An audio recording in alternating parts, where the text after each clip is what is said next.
अजमेर जिले के गंगवाना ग्राम पंचायत की सरपंच गुलजान खानम गांव की महिलाओं के शिक्षा के स्तर को सुधारने में जुटी है।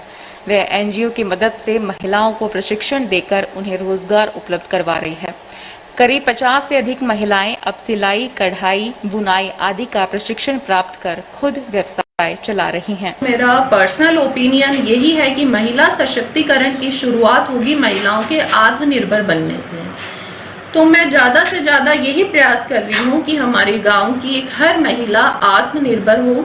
इसके लिए मैं कई एनजीओ से कांटेक्ट में हूँ और राजस्थान समग्र कल्याण संस्थान के सहयोग से मैंने यहाँ महिलाओं को आत्मनिर्भर बनाने के लिए कई प्रशिक्षण कार्यक्रम आयोजित किया है। उनमें से 40 महिलाएं प्रशिक्षित हो चुकी हैं और अपना खुद का व्यवसाय उन्होंने प्रारंभ भी कर दिया है और कई ऐसे प्रशिक्षण कार्यक्रम हमारे यहाँ पर जारी हैं। हमारे यहाँ हमने कई कार्यशालाएं आयोजित की हैं जिसमें महिलाओं को उनके अधिकारों की जानकारी दी जाती है। यहाँ एसपी कुंवर राष्ट्रदीप सिंह जी भी हमारे ग्राम पंचायत गंगवाना में विजिट कर चुके हैं और उन्होंने स्वयं ने महिलाओं को अवेयर किया है, उनके अधिकारों की जानकारी दी है। सोफिया कॉलेज में अंग्रेजी में स्नातकोत्तर करने के बाद बीएड किया। विवाह के बाद गांव में जब महिला सरपंच का पद आरक्षित हुआ तो सभी ने गुलजान का नाम आगे किया। गुलजान बताती है कि कॉलेज समय में अपनी शिक्षिका से कार्यशालाओं व डिबेट में भी महिला सशक्तिकरण पर बेबाक अपने विचार रखती थी।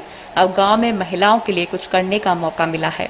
मैं अपना आदर्श जो मेरी मैम है, मैम ज्योति चंदेल, जो जीसीए की फर्स्ट लेडी प्रेसिडेंट रह चुकी है, उन्हें ही मानती हूँ। मैंने मेरे टीचर से सीखा कि महिलाओं का उनके हक के लिए कैसे आवाज़ उठाना है। जब हम उनके लेक्चर अटेंड करते थे वो मैं टाइम पर मोटिवेट करती रहती थी कि अगर आपके साथ घर में या समाज में कोई हिंसा हो रही है तो आपको सहन नहीं करना है, उसके लिए आवाज़ उठानी है। और मैंने स्वयं ने भी ऐसी कई आवाज़ें उठाई हैं, लेकिन एक कॉमन पर्सन की, जैसे कि मैं आपको बता रही हूँ, कोई आवाज़ दबा दी जाती है। लेकिन अब मैं जब सरपंच पद पर पहुँच गई हूँ तो मैं यही चाह रही हूँ कि किसी भी महिला की आवाज़ को नहीं दबाया जाए और उन्हें हक की लड़ाई लड़ने दिया जाए।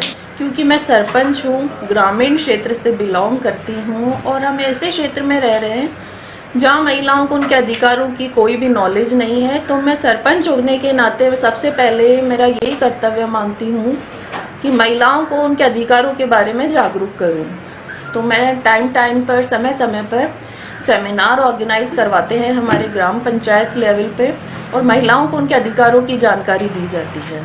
और जितनी भी सरकारी योजनाएं हैं महिलाओं के लिए, जैसे पालनहार योजना है, विधवा योजना है, वृद्धावस्था पेंशन योजना है और नरेगा में भी हम महिलाओं को उनका पूरे अधिकार दिलाने के प्रयास कर रहे हैं। सरपंच बताती हैं कि गांव में महिलाओं को उनके अधिकारों के प्रति जागरूक किया जा रहा है। महिला कई तरह से घरेलू हिंसा का शिकार हो रही हैं। महिलाओं को जागरूक किया गया कि उनका सामाजिक दायरा भी है। कई बार घर में ही महिला का सामाजिक दायरा बढ़ता है तो उसे टोका टाकी शुरू हो जाती है। महिला की आवाज दबा दी जाती है, लेकिन महिलाओं को वह जागरूक कर रही हैं। हम सभी जानते हैं कि महिलाएं हर क्षेत्र में किसी न किसी हिंसा की शिकार होती हैं, चाहे वो घरेलू क्षेत्र हो या फिर उनकी प्रोफेशनल लाइफ हो। तो मैंने ये शुरुआत करने के लिए ही इस पद तक पहुंची हूँ। सबसे पहले मैं इसकी शुरुआत करना चाहती थी स्थानीय स्वशासन से। आज एक कॉमन लड़की भी ये शुरुआत कर सकती है। आज हम सभी महिलाओं को देखते हैं उनके घर में उन्हें क्या घरेलू हिंसा का शिकार होना पड़ता है। इसके लिए ही एक कॉमन लड़की की आवाज़ कम सुनी जाती है। हर लड़की, हर एक महिला अपने प्रयास जारी रख रही है महिला सशक्तिकरण के लिए। तो एज अ सरपंच मैंने यही प्रयास किया है कि मैं महिलाओं को उनके अधिकारों के बारे में जागरूक करूं। अब वो अपने अधिकार जाने और जो उनका एक दायरा है, जो एक सामाजिक दायरा है जिसमें महिलाओं को सीमित कर दिया जाता है।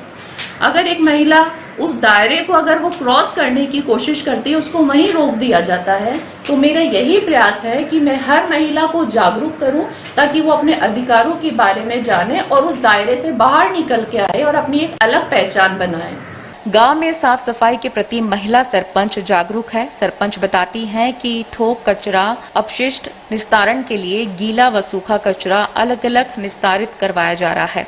स्वच्छता के प्रति महिलाओं को जागरूक किया जा रहा है। इसके अलावा बालक बालिकाओं के 100% नामांकन पर भी विशेष ध्यान दिया जा रहा है। उनका मकसद है कि गांव के स्कूल में कला के साथ विज्ञान, वाणिज्य और कृषि संकाय खेला जाए। मेरा सर्वप्रथम लक्ष्य यही है कि ग्रामीण जो महिलाएं हैं उनका शिक्षा के स्तर में सुधार हो। हम यही प्रयास कर रहे हैं कि 100% नामांकन हो, सभी महिलाओं को शिक्षा का स्तर प्राप्त हो और सर्वप्रथम हमारे ग्राम पंचायत लेवल पे हम यही प्रयास कर रहे हैं कि गांव की प्रत्येक महिला एटलीस्ट साक्षर हो।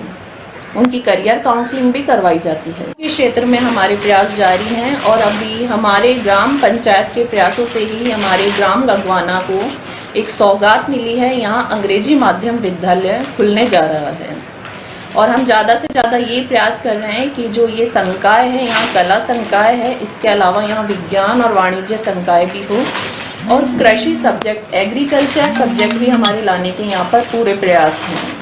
और हम ग्राम की स्वच्छता की ओर पूरा ध्यान दे रहे हैं। इसके लिए हमने ठोस और तरल कचरा अपशिष्ट के निस्तारण के लिए कचरा पात्र गांव में जगह जगह कचरा पात्र वितरित किए हैं और समय समय पर नालियों की सफाई की व्यवस्था हमारे यहाँ पर जारी है। गांव का नेतृत्व पढ़ी लिखी महिला जनप्रतिनिधि के हाथ में हो तो वे महिलाओं की समस्याओं को प्राथमिकता देकर हल करने में जुट जाती हैं। घरेलू हिंसा का शिकार होने वाली महिलाओं को सामाजिक दायरे में रहकर किस तरह इनसे निजात दिलानी है, उसके प्रति जागरूक करती है।